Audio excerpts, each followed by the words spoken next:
café, bolinho e teologia.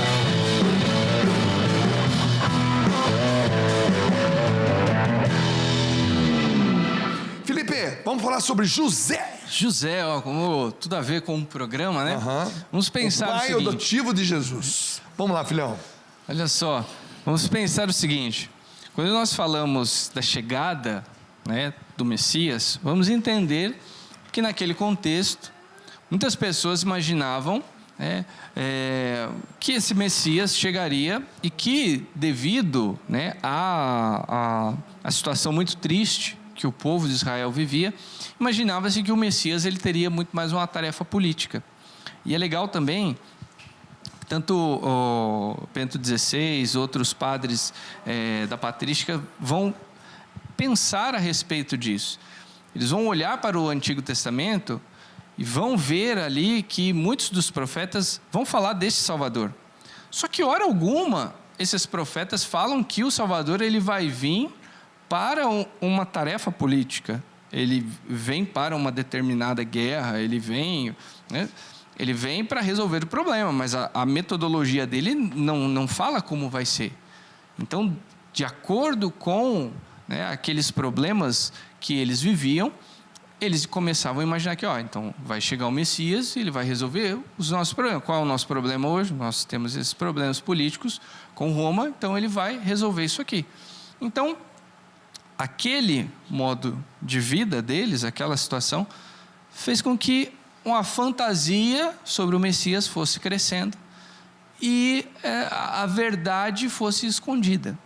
E aí é interessante que o Messias ele vai interagir com a humanidade, ele vai atuar de forma direta, né, na história da humanidade. Porém, como nós falamos, né, na teologia, Jesus, Deus, ele não vai fazer mágica, ele vai trabalhar com a sua criação, usando a sua criação. Então ele vem para o mundo, mas ele quer quer assumir a nossa natureza. Então ele precisa de uma família, ele vai querer ser educado, ele vai precisar de proteção, vai ter momentos em que ele vai ficar vulnerável, vai ter momentos de sofrimento. Nós vemos lá, né, que ele chora, ele sofre, ele lamenta pela sua cidade, ele chora quando o seu amigo, né, está morto já, ele vê a realidade difícil do seu povo. E dentro disso, ele vai ser uma criança, ele vai crescer, ele vai se machucar, ele vai precisar de um protetor. E aí é interessante que entra esse dever de José, que vai encarar, né, vai aceitar essa missão e vai ser esse primeiro grande defensor do Deus vivo. Como nós falamos, é uma sociedade patriarcal. Maria, né, concebida sem pecado, Ave Maria, tem diversas orações, mas naquele tempo ela era só uma hebreia sem importância, aos olhos daquela sociedade. A autoridade vinha de José, a proteção vinha de José, a voz ativa era a de José. Então, olha a importância desse cara, né? Podemos até colocar... Primeiro desenho, por favor. O primeiro desenho. E aí é interessante também pensar o seguinte... O José está parecendo o Thor, hein? O José tá fera, né? E aí é interessante pensar o seguinte, nós falamos, né, de José enquanto... o que ele era? Ele era carpinteiro. Mas quando nós vamos à Terra Santa, né? Inclusive nós estaremos lá em novembro, né? Em novembro agora estaremos juntos, mais uma peregrinação. Quando você vai lá na Terra Santa, você vê que quase não tem árvore. As que tem... Aliás, é um crime derrubar uma árvore lá, né? Se derrubar a oliveira lá, é tipo você derrubar um pau-brasil aqui, né? Então, você vê que são poucos. Então, a madeira, ela vinha lá de cima, do Líbano, descia, vinha para cá, para Israel ou para o Egito. O que se construía muito lá era com pedras, né? E madeira quando vinha de fora, ou peças pequenas de alguns pedaços de madeira que você conseguia lá. Então ele era um construtor, seria muito mais um arquiteto. Um arquiteto, um engenheiro, né? Um pedreiro, também exercendo a função de carpinteiro. Então você vê que ele era um cara que sustentava ali a sua família, tinha o seu trabalho, Um homem comum, não era alguém até então, fala-se da sua linhagem de Davi, mas não fala que ele exercia alguma função no templo, não fala que ele exercia, né, algum cargo político, né? Então é interessante que Jesus, ele vem em, digamos assim, um contraponto com o seu primo, né, que o João Batista, que era filho de um sacerdote mesmo, sabe? Então é interessante que ele já vem nessa simplicidade, ou seja... Ele já vem na personificação daquilo que realmente é um pai. Trabalhador, honesto, humilde. Todo pai, por causa da função de ser pai, acaba engolindo algum sapo na fábrica. Exatamente. É uma humilhação, porque ele pensa na família. Quer dizer, esse estereótipo de um homem que suporta determinadas situações em prol da família. Para proteger ali. Então é interessante que dentro daquele cenário, né, de conflitos com Roma, você tem aqui essa realidade dessa família simples, e que bom que veio, porque pensa, se ele vem de uma família de destaque, poderia também chamar muita atenção. Então digamos que fazer parte de uma família simples, né, tá dentro desse plano de salvação, que nos leva ao segundo desenho. E aí é interessante que nós vemos mais uma vez esse recado, né, para ele, essa ordem, esse comando, né, para que, primeiro, não se assuste com o que está acontecendo com Maria. É legal que fala, né, que José, ele é descrito como alguém justo, temente a Deus, né? Ele fica com medo do que está acontecendo com Maria, ela vai conceber um filho que não é meu. Então, se ele já percebeu a gravidez... Isso significa pena de morte por apedrejamento, no caso para Maria. Exatamente. Ele já fica, peraí... O que vai acontecer? E ele diz, né, que ele, em segredo, pensa em abandonar e não falar nada, assim ela não vai sofrer e ele vai seguir a vida.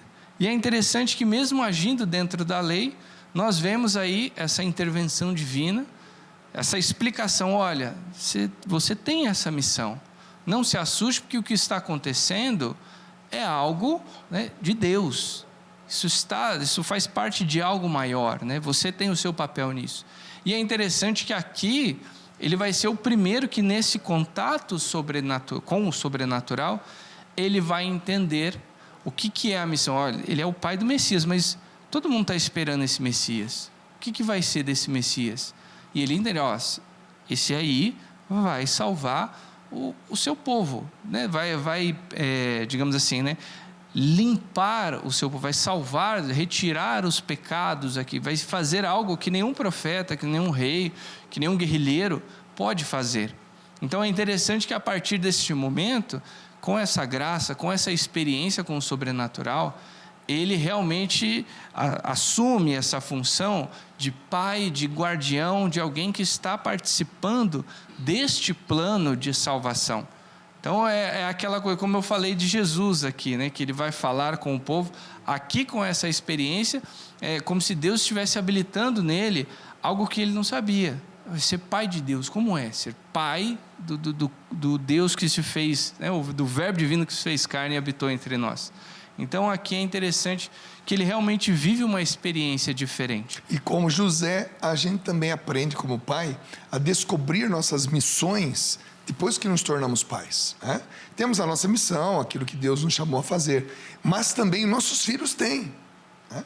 E nós também somos chamados a cultivar nos filhos a missão que o nosso Deus tem para eles também. Então José é a primeira pessoa, digamos assim, a tomar consciência disso e fazer disso também um modelo para nós. Próximo desenho? Pode passar para o próximo desenho, por favor. E aí é interessante que ele vai começar a viver toda essa missão, né, antes desse menino vir ao mundo. Já vai viver a realidade de refugiado, ele já vai ter que sair com Maria para sair do seu país, para chegar a um lugar. Olha só, um detalhe, você que está em casa, né? Felipe fez aqui algumas distâncias que talvez você, lógico, você não tem obrigação de saber, porque a Bíblia pouco vai falar dessas distâncias, mas só para você entender, de Nazaré a Encárem, que é o lugar onde... Encárem era o lugar onde Isabel vivia, e Maria foi visitar Isabel, né? Então, de Nazaré a Encárem são 147 quilômetros, a pé e pelo deserto. Ida e depois também a volta. Imagina, de Nazaré a Jerusalém, 150 quilômetros, por pelo menos uma vez por ano. A família ia até Jerusalém. Nazaré a Caná, pertinho, 9 quilômetros. Nazaré a Cafarnaum, 40 quilômetros. Agora, preste bem atenção. De Belém até o Cairo, para onde a família vai viajar fugindo do Herodes, são 450 quilômetros a pé. Está entendendo? E José protegendo a família. Protegendo a família, dia e noite, arrumando alimento, arrumando lugar para ficar, tendo que ficar escondido, providenciando os recursos necessários ali, água, pão, se o menino está doente, Maria precisa descansar, tem que pegar o menino no colo. Tempestade de areia. Tem animal peçonhento, o que precisa fazer para esse menino? Ele não pode chorar, estamos saindo do nosso país, mas numa condição em que existe uma perseguição, Herodes está matando. Vai ter que aprender a falar uma outra língua. Vai ter que desempenhar o seu trabalho ali em outro país, ou seja, é bem complicado, né? Podemos passar para o último desenho, por favor, último desenho. E aí é interessante, essa é boa. Eu gosto muito desse desenho aqui. E aí é legal que nós temos, esse homem que vai ser, digamos assim, o primeiro protetor dessa igreja que nasce, de Maria, que foi o primeiro sacrário vivo, desse Deus que assumiu a nossa natureza, escolheu depender de alguém, alguém tinha que alimentar, alguém tinha que proteger, alguém tinha que pegar no colo, fazer dormir, teve que educar, cresceu. Então é muito legal ver que nós temos essa referência, e podemos pensar também que assim como Jesus falou deste Pai que está no céu, eu imagino também que queimava ali no coração dele essa saudade do Pai que ele pôde experimentar aqui na terra também. E pouquíssimas vezes nós usamos da nossa criatividade para pensarmos nisso. A saudade que Jesus tinha de José.